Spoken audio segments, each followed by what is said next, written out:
Hello there guys, welcome back to another video. Make sure that you do full power pen, full explanations and full working out, because we're here to understand physics, and if we do happen to get low marks or made mistakes, we want to know how to improve. Alright, let's crack on. Now the first one is we need to put a tick in the box. Now this is about EM waves. Now first of all is, let's have a look. Now EM waves are longitudinal waves, so this is incorrect, this is crossed.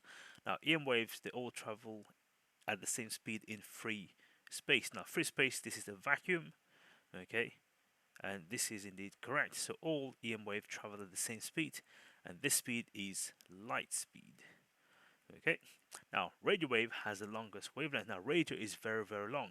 That's why we use it to radio communicate from long distances. So this is indeed correct. Now, X-rays have the highest frequency in the electromagnetic spectrum. So this is incorrect. Okay. Uh, all electromagnetic waves transfer energy, so that is correct. All electromagnetic wave cause cancer. This is incorrect, because what we have is light is part of the electromagnetic spectrum or electromagnetic waves. So light is what you use to see. Okay, so this is what we use to see, and light does not cause cancer. Okay. Also, we have microwave. Microwave is used to cook food and also communicate. So this does not cause cancer. Radio wave is also used to communicate, and that does not use cancer.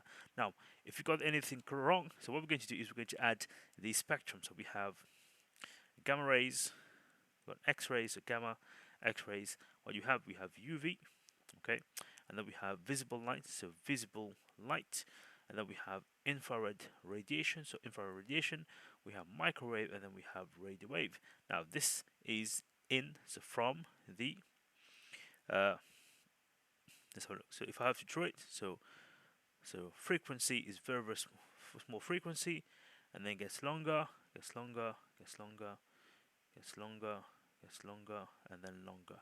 So this one here is going to have what? Small wavelength, so smallest wavelength here, okay, and all the way to the longest wavelength, okay, and it's going to be the reverse for the other one. So the other one's going to have, if it's longest, it's going to have the lowest frequency, and this is going to have the highest frequency. So gamma has the smallest wavelength and the highest frequency. Okay. So again, so this is our full explanation. So make sure that you do have it in if you got this wrong. Let's move to the next one now. Next one is example and harmful. Now, one use of microwave. Now, microwave, you use it to do what? Let's keep it simple. We use it to heat food. Heating food. Okay, so this is our use. We keep it simple. Yeah, we're here to keep stuff simple. Heating food. All right. Now, what is the harmful effect of microwave? Now, the problem with microwave is it can actually cause internal heating of body tissue. Okay. Now, you may notice that if you spend, let's say, 1 hour talking to someone on the phone gets hot, but also your ears gets hot, isn't it? Okay, so it's causing heating up. All right, so just like food, you heat your food up. So if you were to expose to, let's say, large amount of microwave, if you were to put yourself in the microwave oven, then your internal organs going to be heating up. Your internal tissue is going to be heating up. So this is one harmful that thing can happen.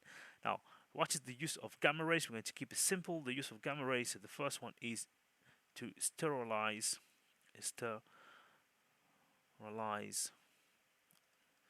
zinc.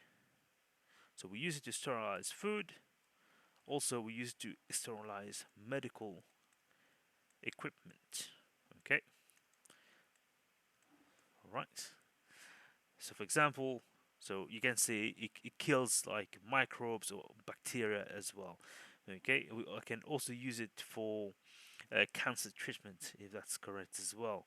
Okay, so I'll just put it there as well. So all, because it's only 2 marks, so we can say all to, let's say, treatment of cancer. Okay. Now, what is the harmful effect of that? Now, the harmful effect of that is if you get exposed to it, too much exposure, risk of cancer. Okay, due to due to too much exposure to it. Okay, this is one. Okay, we're going to keep it simple and we're going to move on. Now, this is the evolution of the star. Okay, so describe the evolution of the star. Now, the star starts through the nebula. Okay, goes to a protostar. Protostar goes to a main sequence star. Main sequence star. Now, what is this is for our sun. So therefore, our sun is going to go to a red giant. Okay, and our sun is going to go to what? A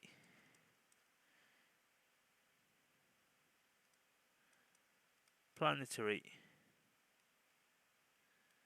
nebula, and it's going to go to a white dwarf. Okay, so this is going to be our description. Now we can add some stuff. For example, let me see. We can add some stuff. For example, we can say this is cloud of dust plus gas. Okay, and so on and so forth. But the question is not asking us to explain. The question just said describe. This is the evolution. Describe the evolution. Yeah. So it's not telling us to describe the how it changes from one state to the next. It's just asking us for the just evolution. How does it evolve? Okay, and that is enough. Sorry. Let's move to the next one. Now here what we have is we have a balloon that has a mass in it and it is in water, right? And what do we know? So we know that the balloon with the mass attached is held at rest. It is not moving at the start. It is held at rest. And what happened is when they are released. So here looks most likely they are held at rest. So most likely what you're doing is you are, let's say you are, you're just grabbing it or something. You're just holding it in place. Now, when they're released, so when you release it, what's going to happen is it's going to start sinking down. Okay, it's going to start sinking down. Okay, because gravity is going to put it down and so on. Now, here, what's going to happen? So when you release it, the velocity goes up. So it accelerates. So here it accelerates, and then something happened because that acceleration start to decrease. You can see that that acceleration start to decrease here because something's going on, and eventually the acceleration is 0 because velocity is constant. It stays at 8. Now let's take a look. What do we have? Now use the information to find the terminal velocity of the balloon. Now terminal velocity, so this is the maximum velocity it can reach. It can't go any higher. So the maximum velocity it can reach is somewhere here. Okay, so let me zoom in so we can clearly see. So it is somewhere here where the line is flat. So the line is flat is going to be somewhere here. Okay, so this is the value. What is this? Okay, so we got 8 and then we got 10. So it means 9 has to be here. So therefore this has to be 8.2. Okay, this is basic maths. Okay, now it says here use the graph. So therefore this is going to be 8.2. That is the only available answer. Now, when it reaches terminal velocity, how does it reach terminal velocity in terms of forces? Now, let's take a look what we have. Now, what we're going to do is I'm going to label this graph here. So we have this spot, I'll call it A. I'll call this spot B, and I'll call this spot C. Okay, now it's 4 marks. Let's take a look. Well, 3 marks for 3 things. Let's take a look. A. Okay, let's take a look. Now, at A, what we have is we have now, here is the thing. The balloon is in the water. Okay, so here at A, we're going to have the weight. Okay, is much greater than water resistance. Okay, because we are in water. Okay, so what happened is this. Okay, so the object, or the balloon in this case, accelerates. Okay, so it goes down, so it accelerates. Okay, because there's a resultant force, if we want to say that. Okay, now at B, what happened at B? Okay, so as balloon falls faster, water resistance increases. Okay, so the water resistance increases. Okay, now as the water increases, okay, so the balloon start to decelerate. Decelerate. Okay, so start decelerate, or let's say it slows. Let's say it slows. Okay, let's say it decelerates. Okay, so wait a minute. So the velocity is still increasing. It's increasing at a slower rate. Okay, so let me just say, let me just fix this one here. Okay, all right.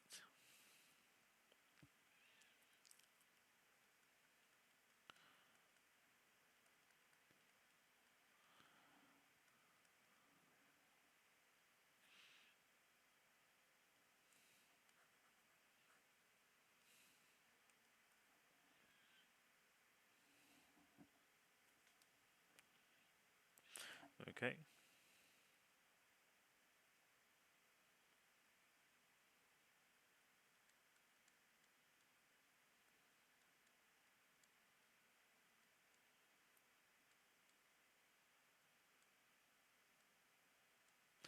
Okay. Now the balloon speed changes at a lower rate because this was happening. So instead of changing faster and faster, so a faster rate, it changes at a much slower rate. Okay. So this is slowing down its acceleration a little bit there. Okay. Okay. And at C, what happened at C? At C, we have the weight equals the water resistance. Okay, so at this point there's no resultant force. So no resultant force means no acceleration. So acceleration is 0, so A equal to 0. So therefore it reached terminal velocity. Okay, so we're going to leave it there in this case. Okay, all right. So first, the weight is much greater. Okay, than this. Now the weight stays the same throughout, of course. So if I have to draw it, if I have to draw A, so this is the balloon. Okay, so this is the mass. So we've got the weight of the whole thing. Let's say the weight of the whole thing with the mass with it is down. Okay, so this is the weight. And B. So keep on falling. We've got the balloon. We've got the mass. So the weight stays the same. So it's falling more. Now what we have is we have water resistance start to go up. So water drag or resistance, and C. That's when these two becomes equal. Water resistance. Okay, so let me just do it. Let me see how they drawn the balloon. Okay, the weight of the balloon, the weight of the mass as well. Okay, yeah, that's fine. So water resistance balloon because become the same. So this here and this here are equal. Okay. Right, now this one's straightforward. Now, if you remember when I told you guys, most of the equation are already in order. So what we have is we have pressure, we have height, we have density, we have gravitational field. Now let me show you the trick. If you forgot the trick, here's the trick. So the first one is already there, and then what happened is after the first one, there's always the equal to sign. Second one, multiply. Third one, multiply. Here we go. Okay. Now these are the symbol. All right. If you forgot the symbol, you just write the words. Yeah. Just write the words if you forgot the symbol. Okay. Now see. So they are already in order. You just need to put the signs in. Okay. So this is easy marks. 1 mark there. Yeah. And once you got that 1 mark, you can easily use the equation to get your second mark over there. Okay, now the height is 25, density is this, gravity is this, you know, so it's going to give you 2, 1, 2, 3. Okay, this one's straightforward. Now here's a question that is very, very easy.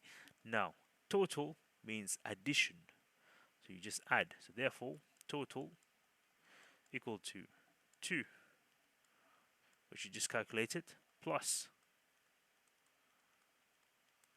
okay,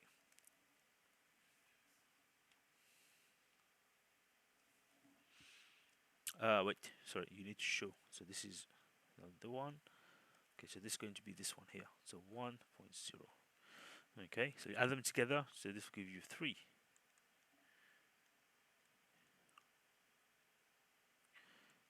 Pascal, here you go. 1 mark. Okay, now this one, if this is this equation here, P1, B1, B2, V2. Now this is B1. This is V2. Now why do I know this is B1, V2? Because these are the first set of information given to me, and this is V2. So therefore I need to calculate the volume at the depth of this one here. Okay, now let me show you this. Okay, depth of this. So we know that the pressure at the depth of this is already there. So this here is going to be B2. So we need to find V2 in this case. Okay, let's rearrange this first. So this go to this. Now, if you're struggling with rearrangement, you need to do more practice on that. Okay, so P1, we know P1 is 1 times 10 to the power 5 bracket times 0. This bracket divided by this bracket. Okay, now why is this one P2? Because the question says at the depth of 25 meters. At the depth of 25 meters, the question tells us it is this much pressure, and this will give me V2, and V2 is about 3.13, and this is the answer. If you got this wrong, here is the full working out. Move to the next one. Now this is a easy mark question. They're giving it to you for free. So what do we need? We need a cell. Okay, so the cell. So long bar, small bar. We need wires. Okay, so bar coming from it, the bar coming from it. Okay, now they don't care about the switch, doesn't matter. What do we need? We need an ammeter. The ammeter is going to always be connected in series. Doesn't matter where I put it, as long as it is in series. Good. Now what else do we need? We need a variable resistor. Doesn't matter where you want to put the variable resistor. Put it here. So a variable resistor is a rectangle, just as a normal resistor, but there is an arrow in it to show that it changes. Done. And then the next one is what we have is going to have a lamp. Okay, now the lamp is very, very straightforward. The lamp is just a circle with a cross in it. Okay, now let's get this connected properly. Again, you can see that it is almost a circular shape. So, sorry, a rectangular shape. This goes all the way down, and here we go. Again, I need to make sure that it's connected properly. There's no gaps there. Good. And then the last one we need is the voltmeter. So I need to put the voltmeter. Why do I need to put the voltmeter? I want to put the voltmeter across the lamp because varies. The question tells us. So therefore, the voltmeter will be here V, circle across the lamp. So this is how we connect it. Okay. So the voltmeter is always connected in parallel to the thing we want to measure, and the ammeter is always connected in series. So therefore, current flow through the circuit, and we know here we go. 4 is marks in this case. Very, very simple. Okay, so this is something that you guys done in year 8. Okay, now this one again. So look, 1 mark for the equation. Here we go. We've got moment, we've got force, we have perpendicular distance. So therefore, it's going to be moment equals to force times perpendicular distance. It is perpendicular distance, yeah. So let me just put a little perpendicular there. Perpendicular distance, yeah. Now, if you've written it in symbol form, that is fine. But if you've written it in words, make sure you use the word perpendicular. So it's going to be equal to multiplied by perpendicular. Now, let me show you how to do this question 3 here. Okay, now what we need to do is we want to take the moment. So question tells us by taking moments about support A. So what has happened is this here has turned into our pivot. So this here is now our pivot. Okay, and then we want to find out how much this is.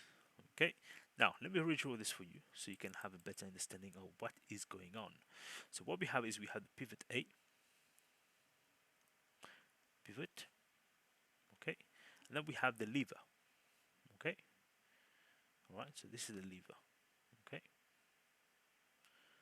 okay, I'll draw a small lever there, lever, whatever we call it. Now first of all, the lever, what we have is we have the block.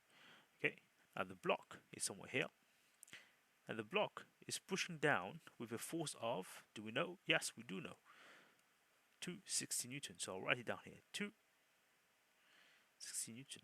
Okay, now how far is the block from the pivot? 25 centimeters. So the block is 25 centimeters. Okay, good. Now in the corner, let's do this. We're going to do principle of moment. So what does it tell us? This tells us that the total clockwise moment equals total anti-clockwise moment. Okay, now this one here, what is this here so far? Okay, now this is the pivot. So if this force were to move around the pivot, what is this? So this, if this were to move around, because this here pulls down, isn't this pulls down? So if this were to move down, if continue moving down or across the pivot, this will give me a clockwise moment. So this becomes F times D.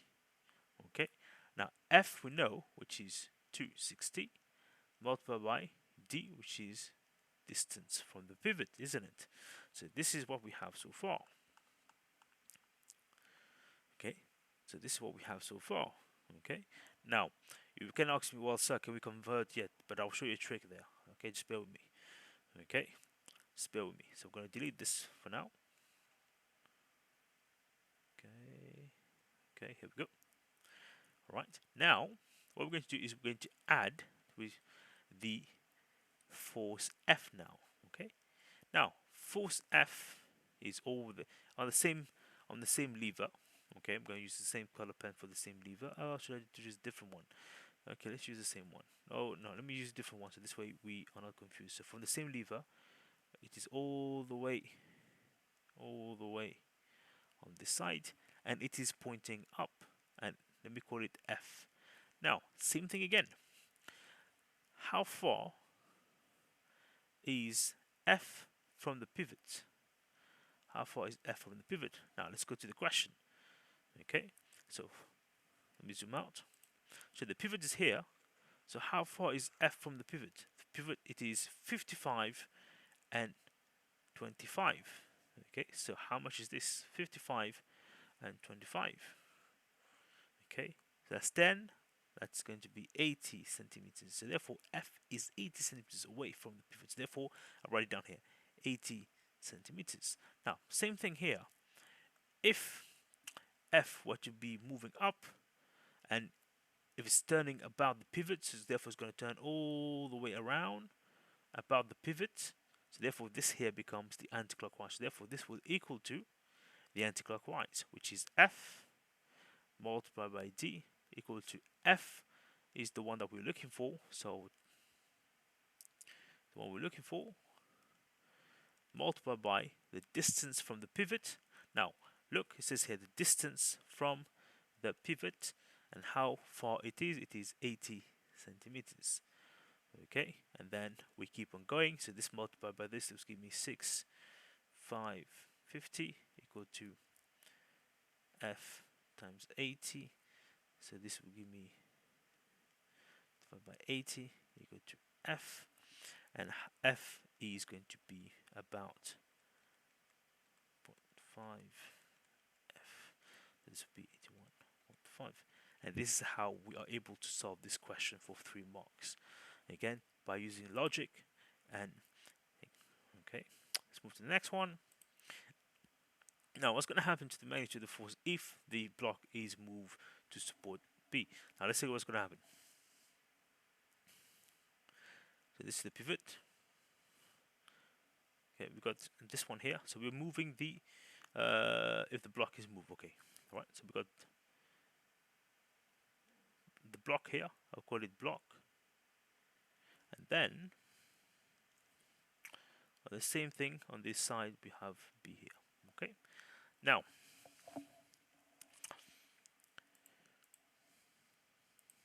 all right. Now the principal moment, again, same thing.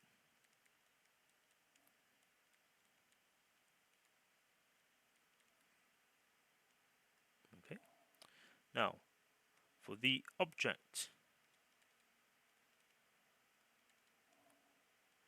in balance. So if for the object to stay balanced, this means that the total clockwise moment must equal to the total anti-clockwise moment. Okay, now let's take a look. So we know that the block is clockwise, which is F multiplied by D. Okay, and we know that the what is it, the other one? The F, we know that F, which is here, this here is going to be the anti-clockwise moment, yeah? And of course it's going to be, let me use a different pen for that. Let me use the red one. So this is for the F, and this is for the F again. So this is going to be this F here multiplied by the distance. Okay, now what are we doing? So what we're doing is we're taking this guy. Okay, we are moving it to B. So B is here, yeah? So we're moving it to B. Okay, so we move it to this side here. We move it. So what are we doing? So what we're doing is we are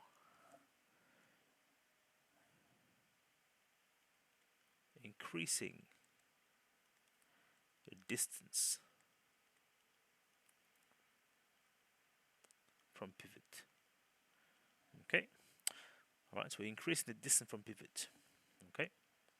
Now, if we're increasing the distance from the pivot, so if D is going up, this means that the clockwise moment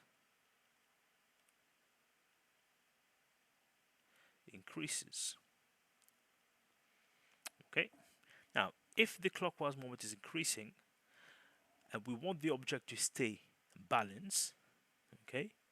Now, 2 things can happen. So either we have to move F, so the force F here has to be moved, or the magnitude, the strength of the force F has to increase.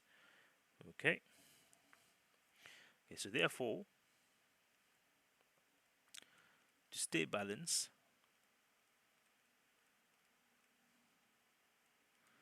force F has to increase. Sorry, not increases, to increase to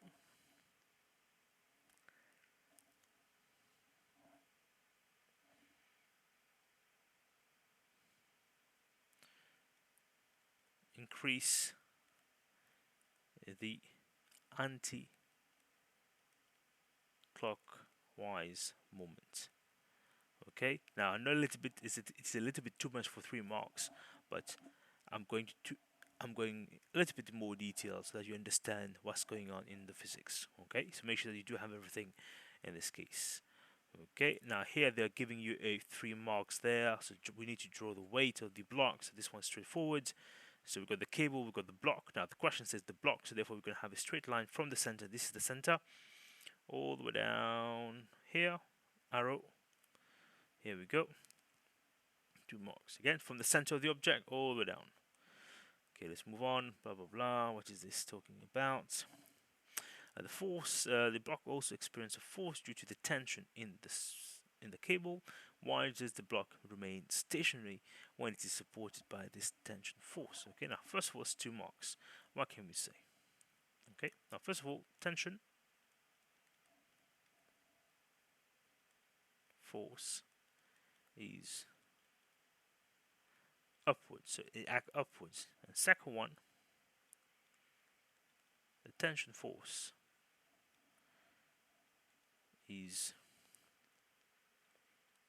equal to the weight. Okay, so equal to the weight. So therefore, there's no resultant force. So therefore, nothing. So nothing doesn't move. It doesn't move. So therefore, we have what we have. We have the cable here. We got the block. So we got the weight here pointing down. And we call it W, and then the cable is going to have a force tension which is the same size, the same magnitude, the same equal to this one here. Now next question is, why is this not, why is it not Newton's third law? Now Newton's third law, now for Newton's third law to work, so everyone knows what is Newton's third law. Every action equal opposite reaction. Now for this to work, the forces are acting on same body slash object. Okay. Right, now for example, what do I mean by that? So let's keep it simple. Let's do one example here. So let's say we have the floor and we have the ball here. Okay. Right. Now what we have, okay, now if we were to zoom in, okay, let me just use this again. So if we were to zoom in here, so what we're going to see is we're going to see the following, because we're going to see the floor and we're going to see the ball here. Okay, so what we have is we have the ball, the tip of the ball, the surface exerting a force down, yeah, on the surface of the floor, and the floor is going to be exerting, the surface of the floor will be exerting the same force, the same on top. Okay, so what happened is the forces are acting on the same body. So what happened is you got the red force here because you got the ball pushing down. Yeah, the ball is pushing, so the ball is in contact, and then you got the floor that is pushing on the ball. So everything involved the ball in this case. Okay. Okay. Now let's go back. Now next one is forces must be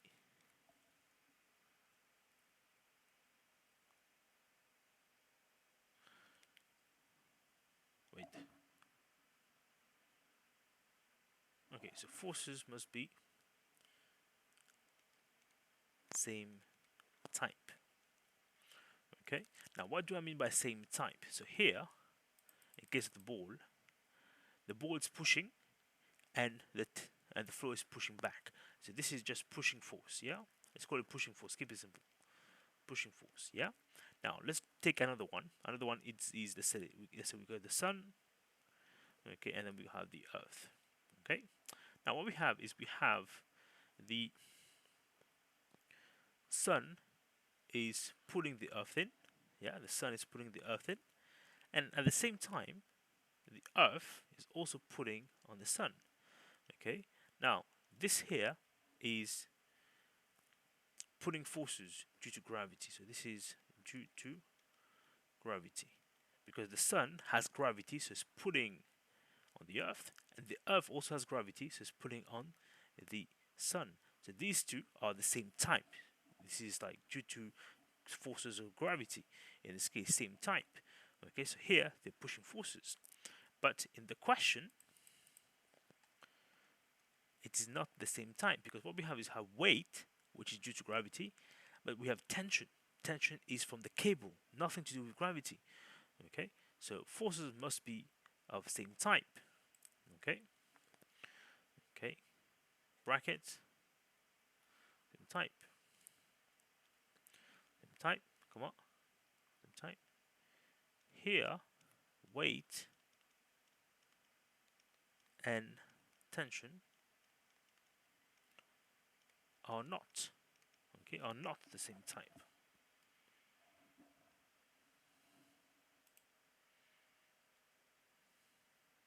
Okay,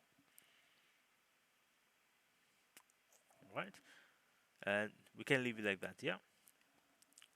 Okay, let's move to the next one. Oh, this is the nice one. Now this is something that we need to know. So pressure is force over area. Area is force over pressure. The force we know is 41 K. Pressure we know is 66 K. And this will give me an answer. I'll very quickly use a calculator. This will give me an 0.26. Okay, now earth thrust. How is earth thrust produced? Now this is something that we need to remember. Okay, now earth thrust is produced when the object is submerged in water. Okay, so when object is submerged in a liquid, come on, it displaces some volume of that liquid. Okay, it displaces some volume of that liquid. Okay, so the weight of the liquid or the water displaced, okay, equals the earth thrust. Okay, so this means that, for example, let's say there's a tub filled with water, so you get into this tub. What happened? The water level rises. Yeah, so this is the water level rises. So the water that has displaced or risen, so this volume here, this volume, okay, of water, the weight of the liquid, the weight of the volume of the liquid, the weight of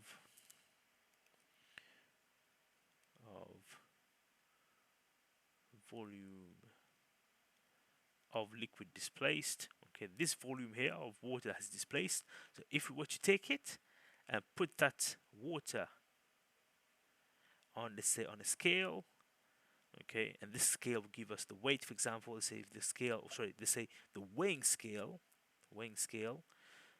give us the weight, then this weight will be the earth thrust. Okay, good. And this will come to the 6-marker question. Now, first of all, we want to know what is going on here. What is going on? Now, first of all, we got the block. The block is in the pool all the way down, and we are lifting it up. Okay, we are lifting it up, and then eventually we took it out. Now, let's take what we got. Now, first of all, so this here is when it is in water. So in water. Now, this one here is when it's coming out of water. So, what's the word? So coming out of water. and here it is out of water. Okay, so two things happening here. First, when it is in water and when it is out of water. Now let's take a look. First of all, we're going to be looking at the first one. Again, I'm going to label it. So we're going to call this A, I'm going to call this B, I'm going to call it C, just to make it easy on us. All right, so A. What's going on at A? Zoom in. Okay, now 6 marks. Let's see what we can do. Say maybe 2 things here, 2 things there, 2 things. Okay, now what do we know? Is we know that the force, the lifting force, remain constant. Okay, you can see that it remained constant all the way from 0 second all the way to 20 seconds. Yeah, so remain constant till 220 second. Now, why is this is constant? Is because the upthrust is constant. Okay. Now, why is the upthrust constant? It's because the object. So here, this is from 0, and this is from 20 to 120 seconds. So the object is fully submerged in water. Yeah. So it has displaced the maximum amount of water. It can't displace any more water because it's already full in water. Okay. So even though from here, as get lift up to this point here, okay, still in water, so the upthrust stays the same. So the force remain the same in this case. Okay. All right. Now, why is this constant? We're going to add this. Okay, because it's fully submerged. Fully submerged volume of blocked. Okay. Can't displaced more. Okay, so you can't displace more. All right, that's that's one, and let's say that's the second point maybe. Okay, that's the first point. Okay, now what we can do is we know that the force here is roughly about, so 13 here, so this is 10.2 kilonewtons. So this is in water, yes, so this is water. Now when it get out of water, it is about, I think 17, I think it was 17 here.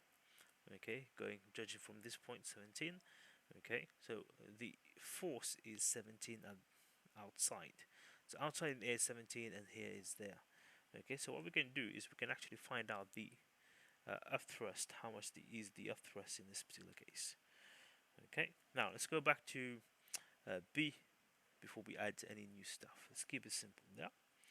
Okay, now from B, so from 120 to 140, so this is going to be somewhere, let's say from here to maybe, let's say here maybe 140, that's just 20 seconds.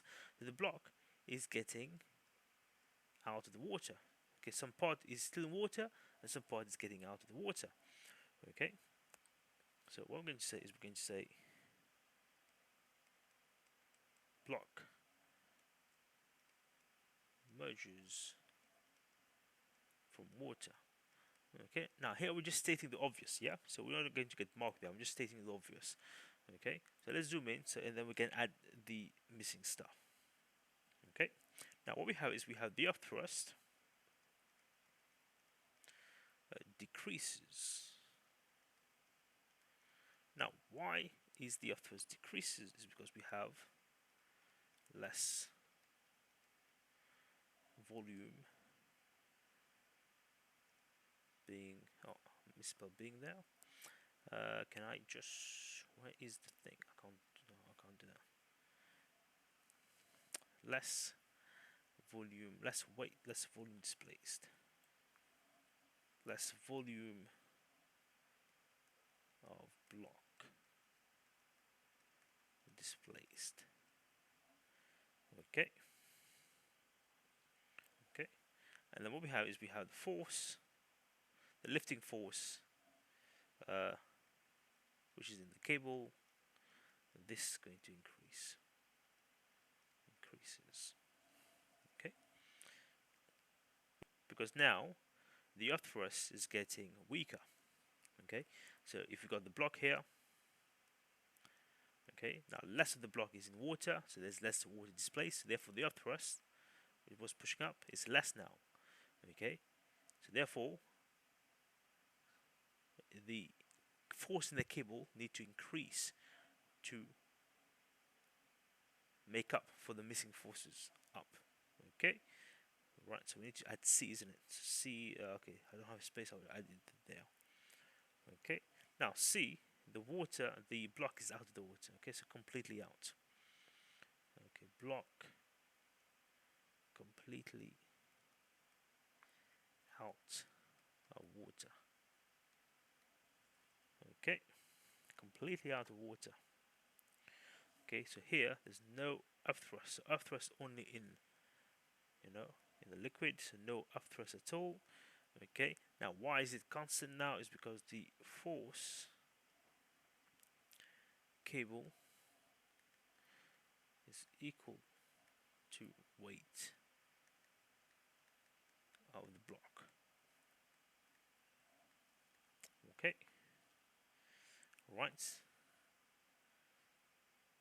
Okay, both are constant. Okay, so that's why it just stays flat there. Okay, it just stays flat. All right. Now, since the things are constant, now the speed at which it is going up is being pulled from the water is constant in this case. Okay. All right. Okay, so we're going to leave it there for now. We're going to move to the next one. Now, what is y? Y is straightforward. This is a variable resistor. This is just one mark. Now, what is the y doing? Now, y is a variable resistor. Okay, now this allows, what does it do? Okay, anyone, what does it do? Okay, it allows current or voltage to be varied. Okay, now when we did the practical, so we are lucky. We were lucky because we were using the power supply, and the power supply, the knob, okay, the thing or the dial, whatever you want to call it. We were able to change the voltage. It can go from 0, 1, 2, 3, 4, 5. If you remember, we changed it. Now, what you guys were doing, you were actually, so this was the variable resistor. It was connected to like the dial, okay, and this was connected in the power supply. Okay, so this is what you guys were doing. Okay, we come back to this one. Now, there's a question there that asks you what's going to happen if, so this is the current, yeah, the current is flowing one direction. If you flip the current flows the other way. What's going to happen? Now, this shape here, this curve, is going to be reflected on the other side. It's going to be reflected on the other side. Now, look, so this here is 0.5. So you go back to 0.5 here. It's going to be somewhere here. So we're going to have the same curve, which is going to go something like this. Okay, because the current's been flipped, so the current, instead of the current flowing in one direction, the current's going to flow the other way, but the curve stays the same, and it goes down here. Okay, and this is, I think this is worth 2 marks, isn't it? All right, now let's take a look. So look carefully where it goes. It goes to minus 0.5, which goes here. Okay, and it's the curve, exactly the same as the top one, but reversed. Now here's another question. So we've got charge. Current, we've got time, so multiply equals, and then use the graph to determine the voltage. That is 10. We go back to the graph, voltage 10, so 10 somewhere here, we go up, and then the current somewhere here. Okay, so this is 4.8, 0.48. Okay, now this is the other thing we need to do. Now find the charge. We know the equation already. So charge, we go to current, which is 0. This time 30 seconds. Okay, it's going to be 14, 4, so 14.4. Now watch the unit. The unit is capital C, coulombs. Okay, let's move to the next one. Now this one you need to remember the equation is I is going to I V T. Now you're looking for T, so T is equal to I divided by V. Now the energy you know, the current you know. Now the voltage is 10. So the current you know, because the current, when the voltage is 10, the current is 0 point.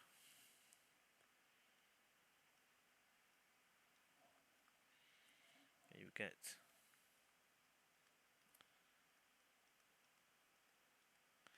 these 2 marks. Yeah, so this goes back to this here. Okay, so this is good. Well, let's move to the next one. Okay, now this is the nice easy question. Now first of all, we're going to define LED. Now, LED is a light emitting diode. So this the D is for the diode. So diode. Okay, now diode only allows current in one direction. Okay, now the current is able to only flow, let's say, in one direction. Okay, that's what it does. The diode, the light emitting diode, so when current is flowing in one direction, it allows it to go in one direction and it emits light in this case. Okay, now the problem is we have AC. Now AC, what does AC do? So AC is current changes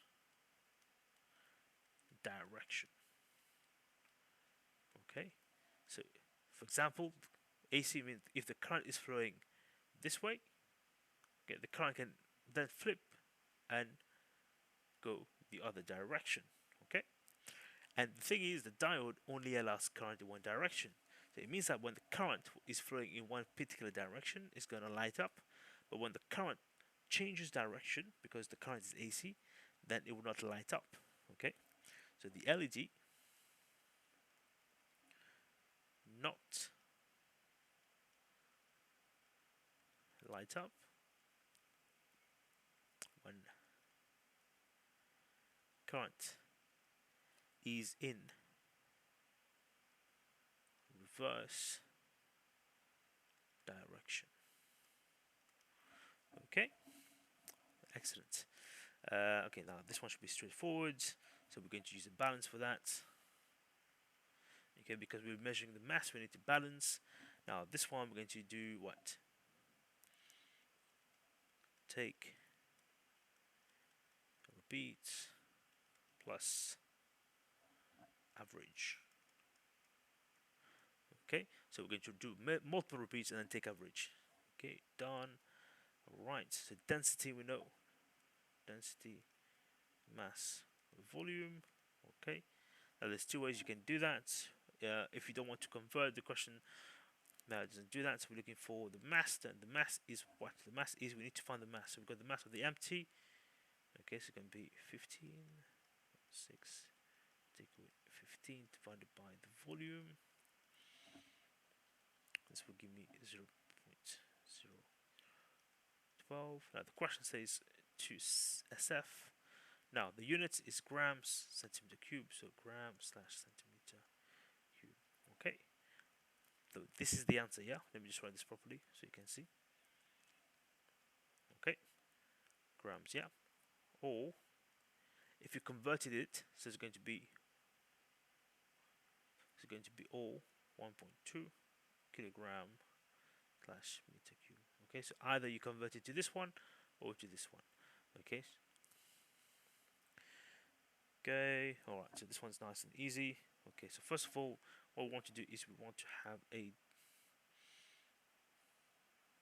okay, let's do this one. So we have a measuring cylinder, a beaker. Okay, what we do is we fill it with water. Okay, so we took note of the water. Alright, and then what we do is let me make it a little bit bigger. And then what we do is we add the balloon in. Okay, now the balloon is filled with air. Okay, so we put the balloon in it.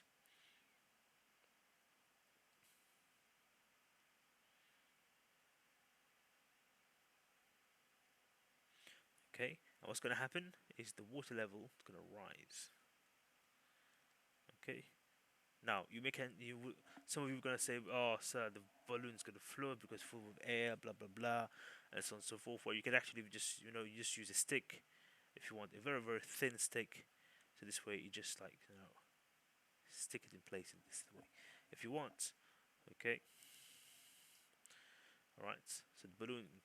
Okay, all right, here we go. The balloon increases, and what happens is this difference. So this difference here, this will give us this difference. So from here, this difference, this volume, it will give us the volume of the balloon. So let's put this in words. Okay, so first of all,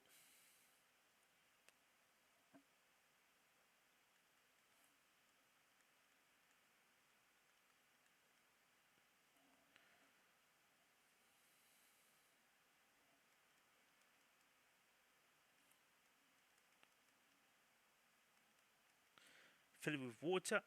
Okay, we need to measure the original volume of water. We're going to gently,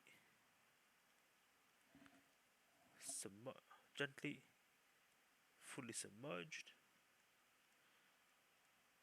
gently, fully submerged the balloon. Okay. Okay.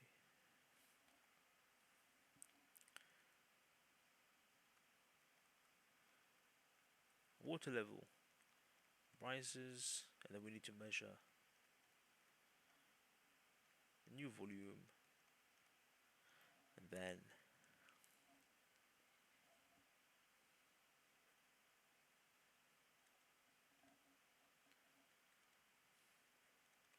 to calculate the difference in volume equals to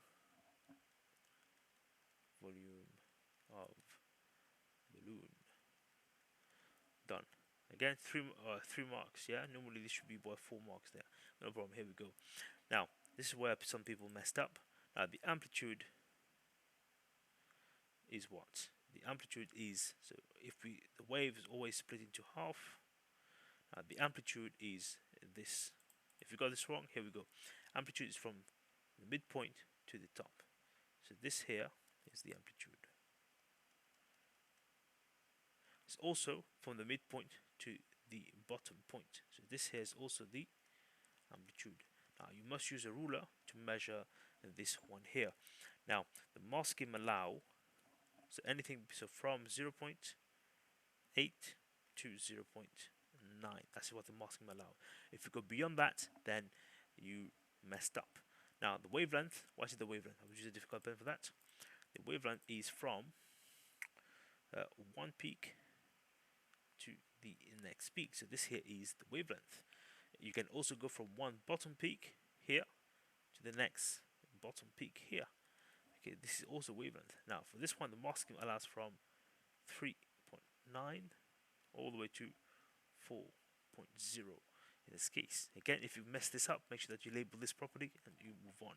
Now, which one has the lower frequency than microwave? So this is only one option. This is radio wave. Okay, now this one, oh, they give us the equation. Amazing. So we need to find the frequency. Right, just rearrange it then. They're giving you look, they're giving you 3 mark. They'll even give you the equation. They say, just rearrange it, and then you have 3 marks. Okay, so wavelength, wave speed, so speed over wavelength. So speed we know.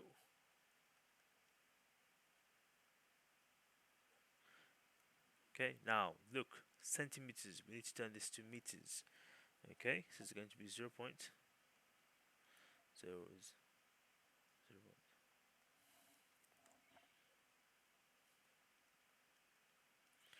1.1. Oh, here we go. They're giving it for free. Okay, now don't tell me that you don't know how to convert centimeters to meters. Okay, so this is someone from let's say year 5 can do. Okay, so you find someone in year 5, say, hey, can you convert centimeters to meters? They say yes and no. They know this, all right? And the equation is given to you as well. And don't tell me you don't know how to rearrange an equation when they're given to you just there's 1, 2, 3. Okay, let's say someone in year 6, because in year 6 or in primary school, what do you learn? You learn that distance is equal to speed multiplied by time, and then you also rearrange it in year 6. Yeah, again, so this is year 6. Okay, so you also know that speed is distance over time, and you've also learned that the distance is what? Sorry, time is distance over speed. You've done some rearrangement, so this is like basic rearrangement you're doing, and convert from what? Centimeters to meters, and then look the calculations. You're just using your calculator again, so nothing's doing anything, nothing crazy there. Okay, again, if you got this wrong, you need to fix yourself. Okay, blah blah blah. Okay, this one I was okay. This one's fine. This one was fine. Yeah, everyone got this one correct, so we're going to move on. Okay. Now, it tells you that for it to be inverse proportional, this needs to happen. Okay, the question tells you, look, if it is inverse proportional, this needs to happen. Now, what we have is we should use data from the graph. Okay, let me go back to my paper pen. Okay, now let's zoom in. Okay, now what we're going to do is we're going to use data from the graph. Okay, first of all, because we want to use data from the graph to check whether the student is right or wrong. Now let's pick two. So we got meters. So let's say a meter reading times distance. Okay, which one will be easier for me to pick?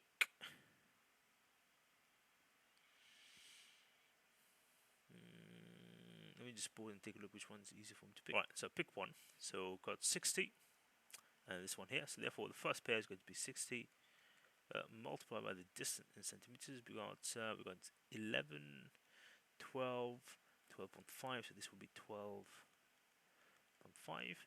Now, what would this equal? Now, this equals to 750. Okay. Now, so this is the constant for one. Now, what we're going to do is we're going to compare it with a second reading. Okay, because any reading that we take, the word constant, what does it mean? The word constant means the same. So this value must stay the same. Okay, let me just pick another one. We're going to pick 20. We've got cross here, we've got down here. Okay, so we've got 20 multiplied by 21, 22. Okay, so 21, 22.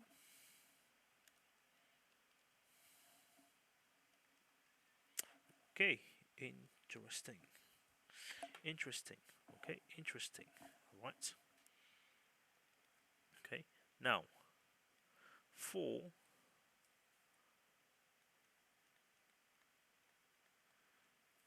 Okay, so what I'm going to do. All right. So what are we going to do? Okay, so what we're going to do. Okay. So this here, not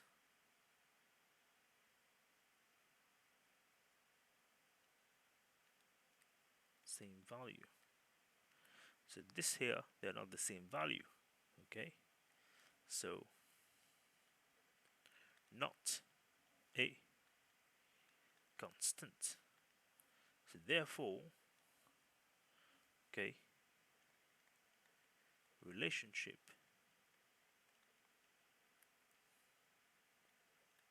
not inversely proportional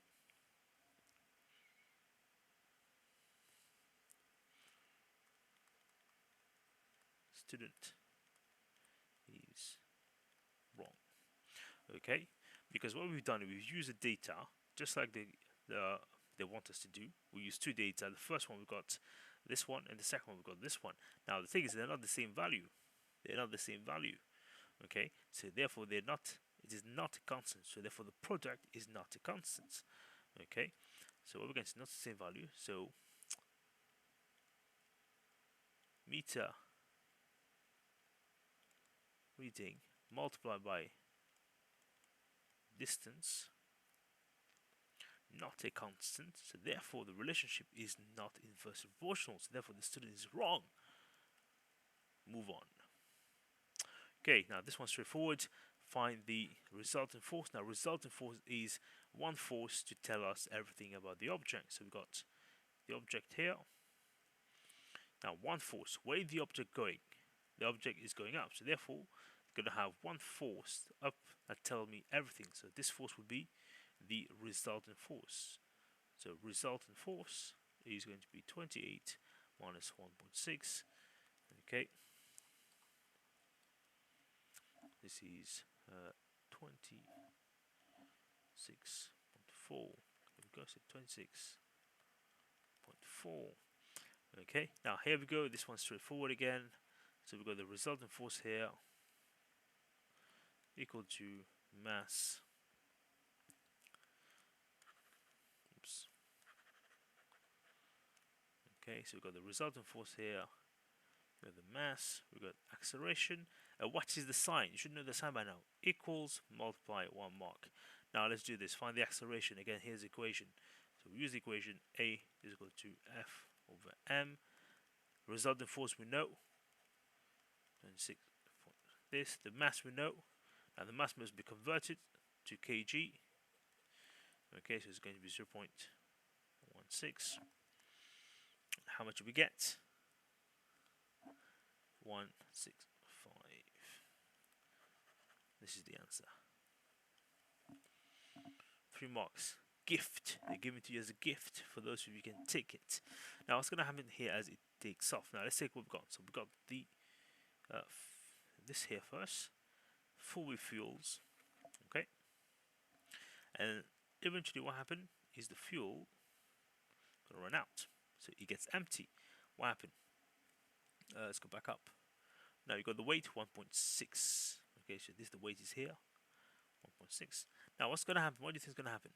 The fuel run out. So the fuel run out means the weight decreases. Okay.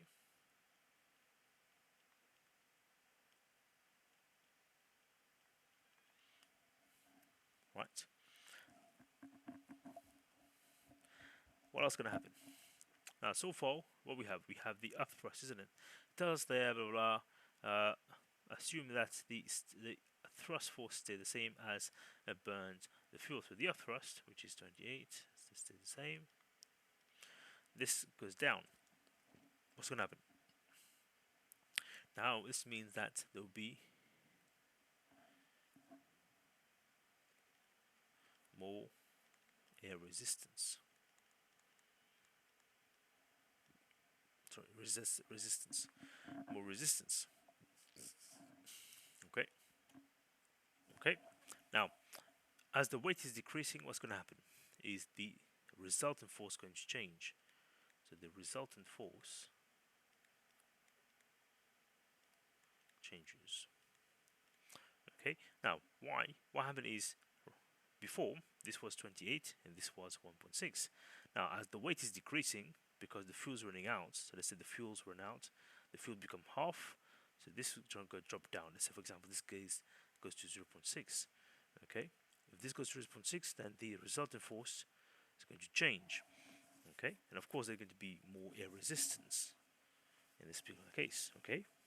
Because the weight, because the fuels add up to the weight. Okay, so at the start it was accelerating. It has high acceleration, but as the fuel run out, there's less thrust. Okay, and so on. Well, it says here the thrust stay the same, so there's less things happening. So if the resultant force changes, okay, this means that acceleration changes. as well. And we're going to move on to this one, Doppler effect. This is a nice and easy one. Now what's happening is you are here, that's your eyes, and the thing is going away from you. The rocket is going away from you. Okay, now first of all, what happened is the following. Now the Doppler effect, we've done it in astronomy, where light from distant galaxies, something's happening to it. As the galaxy is going away, something happened to the light. Now, first of all, what's going to happen is we're going to see the following. Okay, so since we know, where is it?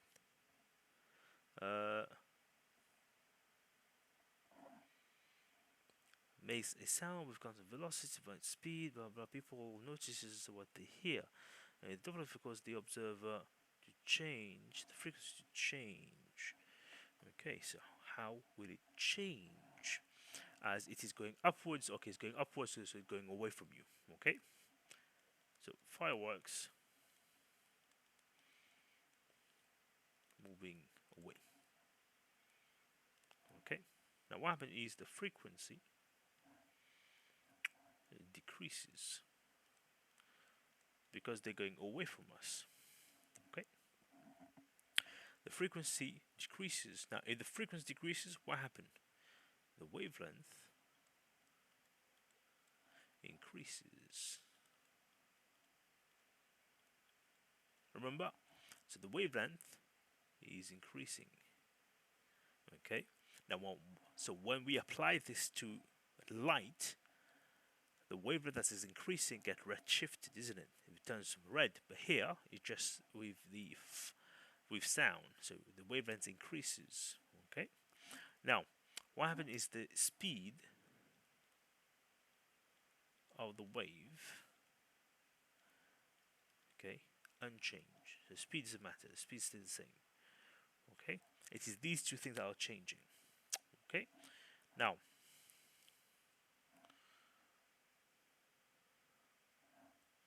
what happened is the wavefront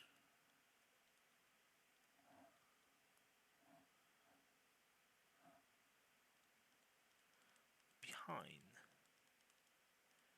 the firework spreads out. So what happens is if you view it in terms of wavefront, so let's say in terms of ripples, okay. So what happens is when the wave goes through, so the ripples gets spread out, spread out, spread out, spread out, spread out. Okay, that's why the wavelength increases, the frequency decreases. Okay, so this here we have frequency is equal to speed over wavelength. If you got this wrong, make sure you fix everything because 4 marks. Okay, and this brings us to the last point, which is here. Now, what is the exert pressure?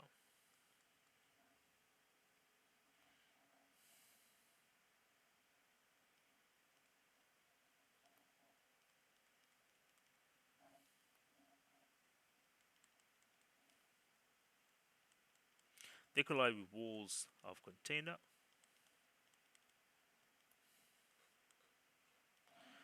Okay. Each collision exerts a force on a surface area, and then we have pressure is force over area. Here we go. So 3 marks for 3 lines, and the last one is why pressure goes down when temperature goes down. Okay, so temperature decreases. This means what? This means that particles move slower. So if moved slower, what does it mean? It means that kinetic energy decreases. Okay. Now If the kinetic energy decreases, it means that they collide.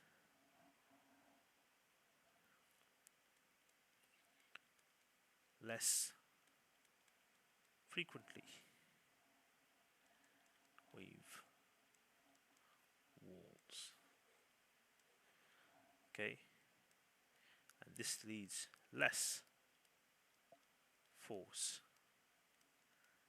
exerted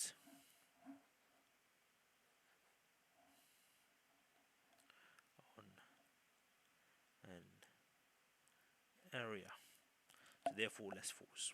Okay, again, so everything's there. Make sure you fix everything. Most of the questions are describing. We need to describe what's going on. If you forgot, so this is a good opportunity to fix yourself up. Okay, because you guys have reached the end games, isn't it? So you guys reached the end games. Okay, next year is nearly there. Alright, so you only have like June.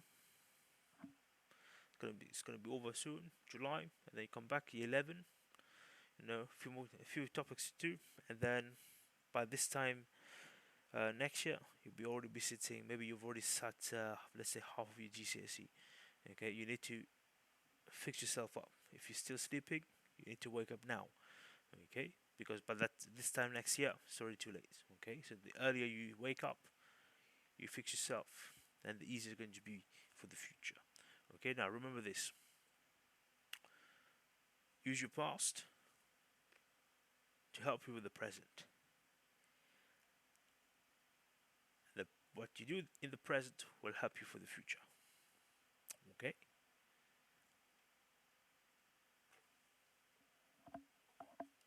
Stay safe, stay awake, stay alive.